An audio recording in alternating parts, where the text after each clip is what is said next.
Welcome to the first season of the Navigating the Intersection of LLMs and Ethical Consideration podcast. We are starting with my dear colleague, Andreas Pamboris from GrantXpert, our ELOQUENCE project partner. Hello, Andreas. Hello, and thank you for the invitation. I'm great. How are you? I'm fine. Since your expertise is in connection with LLMs and higher education, we will talk more about the impact of LLMs on higher education and how we are balancing innovation with ethics, integrity, and fairness. Is it okay for you? Yes, definitely. The topic we're discussing today is very interesting and I guess highly relevant to significant challenges that higher education is facing today. So especially considering this growing interest and hype surrounding AI and large language models. So I guess these recent developments certainly justify the need for such initiatives and discussions moving forward. So I'm excited about this. Yeah. Thank you. We shall start with the first question. What do you see as the key ethical challenges associated with the using LLMs in a higher education? So I would say that one of the biggest challenges relates to bias. So these large language models are typically trained on vast amounts of data. And if this data contains biases, whether related to gender, race, or things like one's socioeconomic status, all these biases can be reflected in the model's outputs.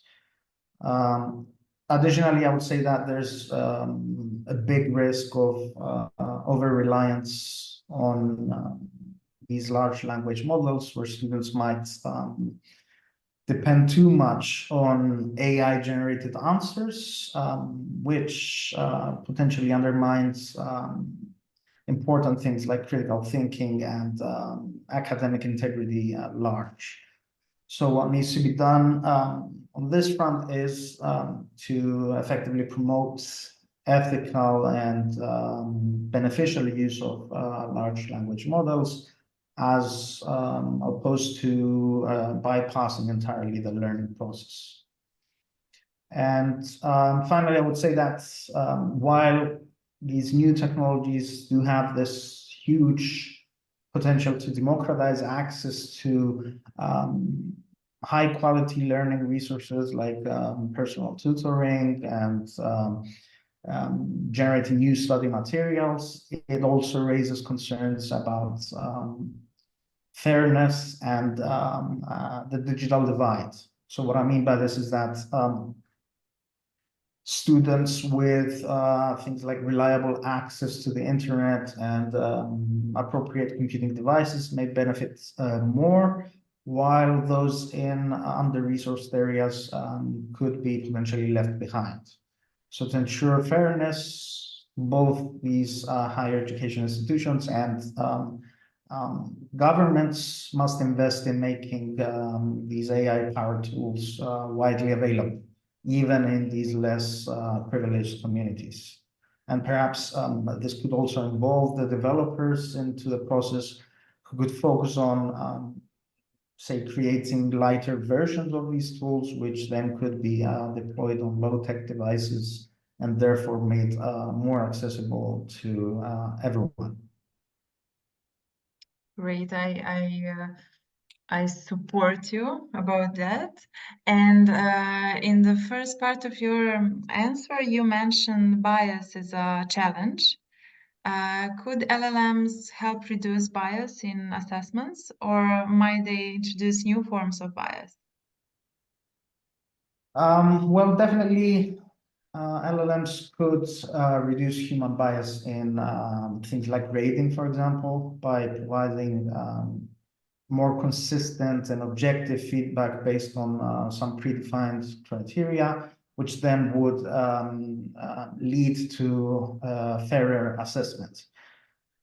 However, they could also introduce new biases if the training data includes biased language, or if they favor certain styles of writing or certain styles of problem solving.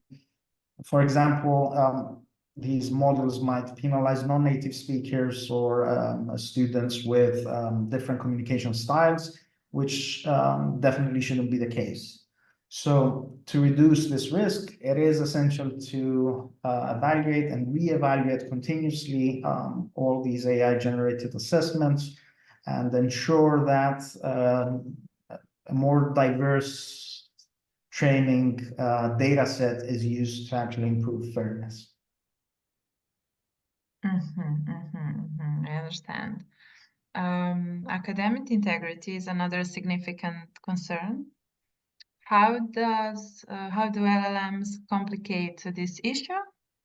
And what about strategies that might address these challenges? Yes, this is indeed a very interesting topic. I mean, it's well known within the academic community that large language models can make it easier for students to generate these automated answers, which then raises concerns about plagiarism and the undermining of original thoughts, if you want. So effectively, to counter this, the institutions should develop precise and clear guidelines that define what is acceptable use of AI tools in academic work. So they should also look at integrating AI literacy into their curriculum to help students understand the technology's strengths, but also its limitations. Another approach would be to employ specialized tools for detecting AI-generated content. These already have been implemented, some of them at least, but they could be advanced beyond the current state of the art. And also assessments may need to evolve towards more problem solving and critical analysis tasks, which are definitely less prone to AI automation. So in general, I would say that educators play a very crucial role in shaping how these AI tools are used. So they have to ensure that these large language models are supplementary rather than just a replacement for critical thinking and human interaction in general. They should guide students, as I said earlier, on how to use these models more responsibly by teaching them about the potential limitations and biases of AI, and in general fostering this critical mindset. And moving forward, I strongly believe that educators should also collaborate closely with developers to create AI systems that better align with pedagogical goals and ethical standards. I agree with you, and I hope that the structure of the curriculums are going to be changed really soon, since the AI is developing fast. And in the way of the students and their usage of the AI, what do you think, how are the LLMs are changing the way that students are approaching their assignments? Well, LLMs do provide students with easy access to well-written solutions for a variety of types of assignments. This is no secret. So although these technologies can be used as a very useful tool for learning, they can also prove to be, let's say, a temptation to shortcut the learning process. So students can use these tools to generate entire essays, to solve even very complex problems, or even to complete advanced coding tasks. So they can do so often without fully understanding the material and the outcomes. And this does create a significant challenge for academic integrity because it blurs this line between what is legitimate assistance and what is outright cheating. So what needs to be done is that educators now are have to rethink assessment methods so that they ensure students are not simply outsourcing their work to AI. Detecting AI-generated work can be difficult. There are, however, some signs educators can look for, such as inconsistencies in students' writing style, or perhaps some unusually polished response compared to the student's previous work, or content that seems to be generalized or doesn't directly answer specific questions posed by the educator. So there are a bunch of ways to detect these things and then react to them. Additionally, as I mentioned earlier, there are these AI detection tools which are becoming more advanced over time. And using them, you can identify text that is likely to have been produced by a large language model. And I would say, to close this topic, another approach to tackle this challenge would be to incorporate in-class writing or problem-solving exercises, which makes it harder for students to actually rely solely on these models for their results. That's interesting. I hope that students won't will not use that like a tricky way of using the AI to not learn what they should learn on the faculty. And given these challenges, do you think traditional assessment models need to be retaught? Absolutely. So large language models do challenge traditional assessment models that have relied on take-home essays or problem sets for obvious reasons. So this calls for a shift towards more dynamic forms of assessment, such as in-class or oral exams, perhaps project-based learning, and assessments that will focus on the actual process of problem solving as opposed to just the final outcomes, the final product. So open book or collaborative assessments where students are encouraged to use all available tools, but must also demonstrate a good understanding and the reasoning. I think these kind of things could help align evaluators with how students interact with technology in the real world. Yes.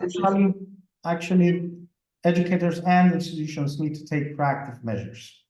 So educating students on the ethical use of AI and the importance of academic integrity. This includes setting clear policies on the acceptable use of large language models and being transparent about the consequences of cheating.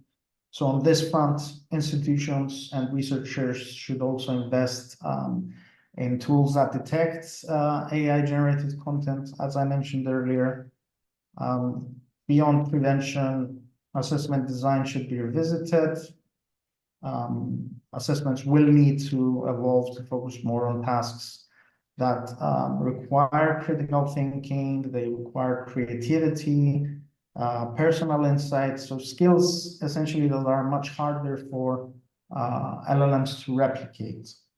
So this could include asking students to solve real-world problems or to apply some newly found knowledge in unique contexts.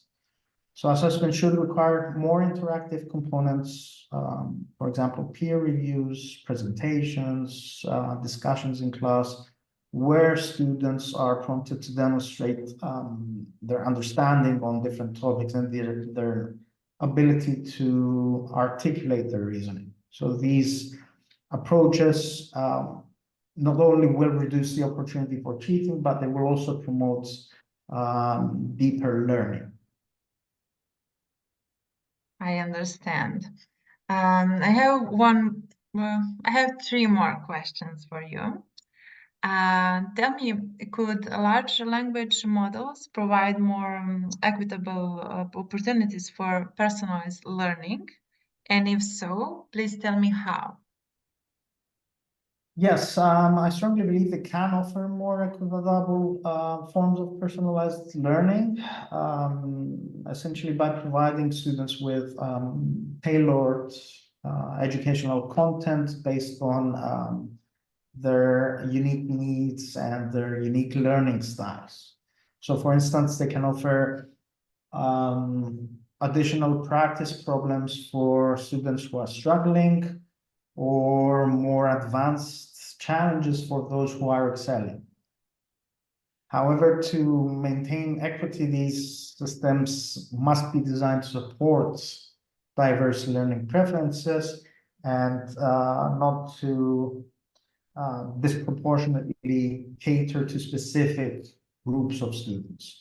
So educators should ensure that students also have equal access to these tools and opportunities for personalized learning. And do you think that professors are going to find it difficult to pay attention to every student and to track their development and to set the AI tools on the right way that they can track every student and how they are learning? Yes, it is a very, very challenging problem at hand, and especially if you consider that educators are used to some specific way of doing things, and then now they are asked to kind of rethink their approaches and adapt to these new circumstances. Obviously, this will be a very challenging task, but nonetheless an essential task given these recent developments. Yes, I understand. And related to this, could the use of large language models unintentionally create dependencies that widen the gap between high achieving and the struggling students? There is definitely a risk that these models could create a dependency among students who rely on AI-generated answers rather than developing their own problem-solving skills. So this could widen the gap between high-achieving students who might use LLMs as a supplement to their learning, and let's say struggling students who may become too dependent on these AI tools for answers. So to counteract this, educators need to incorporate LLMs in ways that encourage active learning, critical thinking, perhaps even self-assessment, to ensure that all students benefit from the tool without becoming overly reliant on it. And I'm thinking out loud, maybe we should pay attention also to the student's self-esteem, because someone can have more courage with using AI and someone maybe will be really, really dependent on the AI. And when you turn off the AI world to them, maybe they will just be not prepared for the real life. For the last question, in your view, what are the main ethical dilemmas for students that are facing when using LLMs, and how should educators address them? So I would say the main ethical dilemma for students lies in understanding the line between using large language models as a learning aid and using them to bypass actual learning. So these are powerful learning aids when used responsibly. They can be used to clarify difficult concepts or to generate more practice questions or to get feedback. But as you correctly identified earlier, students may feel pressured to use LLMs to keep up with their peers or to achieve higher grades, especially if they see others doing so. So it boils down to educators addressing this challenge by creating this classroom environment where the learning process is valued as much as the final outcomes, so as much as the grades for them. And this requires clear communication about when and how these AI tools can be used, along with the relevant discussions about perhaps the long-term consequences of cheating. And all these things can help students effectively navigate these ethical dilemmas. So all in all, offering guidance on responsible AI use, I believe, is key to promoting ethical behavior in this ecosystem. Thank you, Andreas.